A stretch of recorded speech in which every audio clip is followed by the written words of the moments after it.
SD udah pulang sekolah atau belum? Udah. Yang pintar ya belajar ya. Sampai tahu lagu hati-hatiku?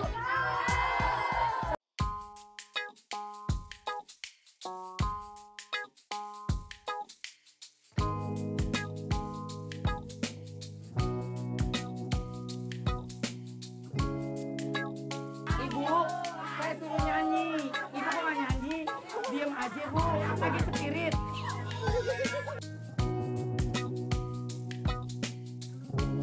Oke pemirsa, catatan Olga sekarang. Olga sudah bersama Ibu Ati, akan menuju ke rumah Ibu Ati.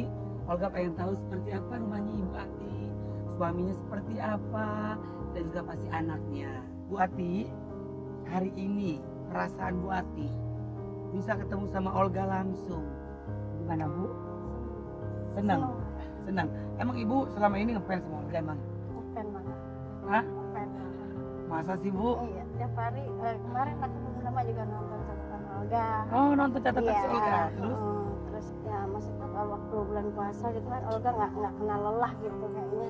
Di sana sini ada Olga, di sana sini ada Olga gitu kayaknya. Enak kayaknya maksudnya tuh orang punya ambisi seperti itu gitu.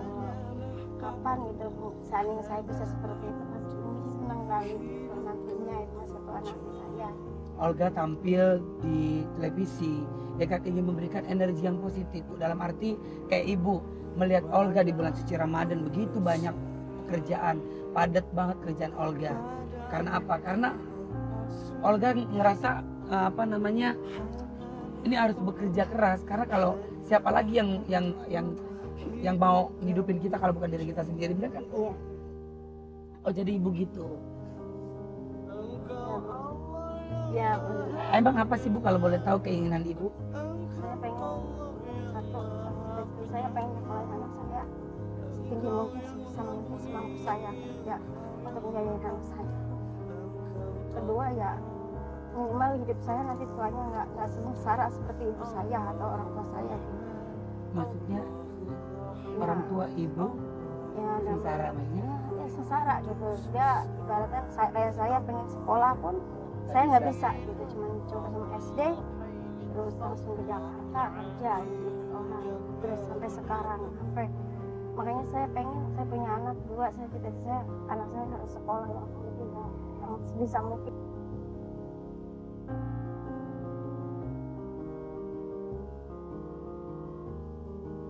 Ibu pernah ngalamin nggak punya uang untuk bayar sekolah atau mungkin ibu nggak makan? Kalau untuk nggak makan saya alhamdulillah makan ya selama ini, cuman kalau untuk nggak punya uang saya alami ya sering lah gitu nggak punya uang saya alami. Sering nggak punya uang? Ya untuk kadang-kadang kalau anak saya kalau les atau apa gitu untuk ngaji termasuk gitu.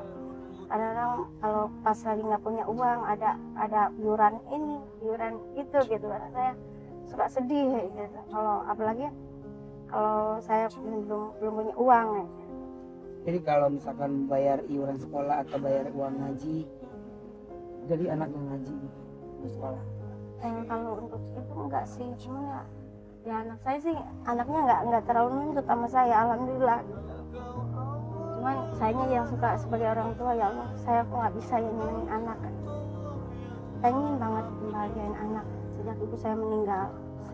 Iya, ibu saya sakit 1 tahun.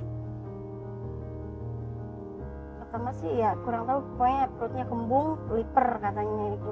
Terus?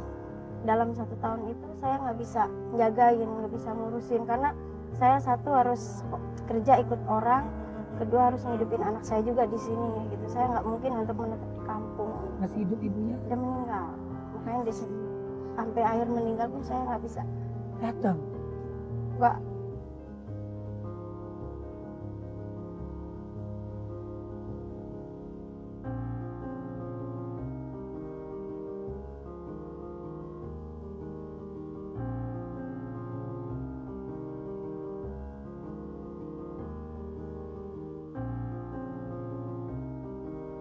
Saya susah kan sampai sekarang, setiap hari pun saya Kalau sedih lagi ngelamun? Iya, ya saya ingat ibu saya, bayangan ibu saya selalu ada. Kalau saya lagi gosok, lagi apa, sambil ngelamun. ibu saya selalu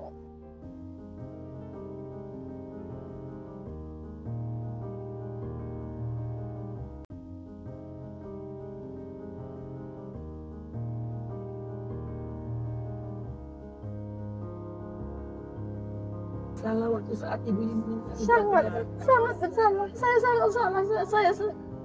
Apalagi saya anak tunggal. Tapi kalau saya anak tunggal buat saya sangat berat beban saya mikul semua itu. Tapi sekarang alhamdulillah saya nyapu, alhamdulillah rezeki saya ada aja gitu. Biarpun saya nggak kenal capek. Ada kenangan yang nggak bisa dilupain sama ibu sebelum meninggal. Ya, Apa yang pernah disampaikan sama ibu ke Mbak Ati? cuma minta rumah dia punya rumah. Kayak sekarang saya lagi bikin rumah, cuma dia belum kelar gitu. Baru Tapi seandainya rumah itu jadi Bu, ibunya Mbak Ati juga nggak akan menikmati. ya di situlah makanya saya sedih. Ya Allah, sekarang saya maksudnya saya udah boleh dibilang alhamdulillah enak. Saya bersyukur, saya nggak mau bilang saya nggak enak. Alhamdulillah sekarang saya udah lumayan enak. Tapi ibu saya sedikit makan hasil keringat saya. Sedih nggak Bu? Apa yang ibu lakukan selama ini cari uang, tapi orang tua nggak menikmati, Ya, percuma Bu. Makanya waktu saat orang tua masih hidup, disayang, dicintain. Apalagi orang tua udah meninggal, ibu nggak datang juga. saya sedih sampai sekarang. Makanya sekarang tinggal bapak gitu. Saya ya mungkin bapak juga nggak mau tinggal di sini, maunya di kampung gitu. Ya udah saya sama dan sekarang saya pengen biar anak saya bahagia. Semoga anak ibu bahagia ya. Dan pokoknya buat pemirsa catatan Olga cuma titip pesan buat siapapun, selagi orang tua masih hidup, ya sayangin dia, cintai dia, jangan pernah disakitin. Kalau kita jadi anak harus baik sama kedua orang tua kita. Karena apa? Karena kalau kita nggak sayang sama orang tua kita, kalau kita nggak nurut sama orang tua kita, kalau kita nggak diredoin sama orang tua kita bukan jadi orang sukses, malah kita nanti akan sengsara. Bener ya Bu? Ya kan? Kan ada pepatah itu, surga di telapak kaki ibu. Ya, sayangi, cintain. Ya, pokoknya buat pemirsa catatan Olga dimanapun berada, ya kalau yang merasa punya salah sama kedua orang tua kita, minta maaf, cuci kakinya, tobat deh, minta ampun sama Allah.